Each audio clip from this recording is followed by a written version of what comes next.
வந்து எந்த லெவலுக்கு திமுகவோட பிரச்சாரம் போச்சுன்னு கேட்டீங்கன்னா, எம்ஜிஆர் இறந்துட்டாருன்னு அப்போ பரவலா ரூமர் வந்தது. தேர்தலுக்கு வாக்குப்பதிவுக்கு 4 நாட்களுக்கு முன்பு. அப்போ வந்து கலைஞர் தேர்தலுக்கு 2 நாள் முன்னால அவர் கொடுத்த அறிக்கை, அவர் கொடுத்த பேட்டி, முரசொலியில் அவர் எழுதிய கட்டுரைகள், அவங்க போட்ட பேம்ப்லெட் இதெல்லாம் வரலாற்று சாட்சியம். என் ஆரிய நண்பர் எம்ஜிஆர் இறந்து விட்டார், அந்த தகவலை மறைக்கிறார்கள், தயவுசெய்து திமுக கழகத்துக்கு வாக்களியுங்கள், ஒருவேளை எம்ஜிஆர் உயிருடன் இருந்தால் திரும்பி வந்துவிடும், நான் ஆட்சி அவரிடம் ஒப்படைத்து விடுகிறேன். எழுதுனது பேசினது வரலாற்றில் பார்த்தீங்கன்னா இருக்கும்.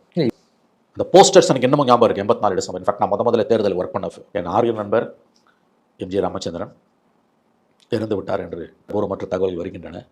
தேர்தலுக்காக மறைக்கிறார்கள்.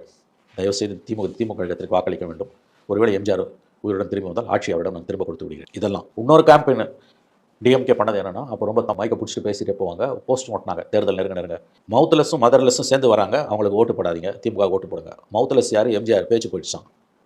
மதர்லெஸ் யார்? ராஜீவ்காந்தி. அவங்க அம்மா இறந்துட்டாங்களாம். பட் இவ்வளோ நடந்தும் காலி. அவர் அமோகமாக ஜெயிக்கிறார் எம்ஜிஆர். ஜெயிச்சு டிசம்பரில் ஜெயிச்சு, ஆனால் பிப்ரவரியில் தான் வராரு.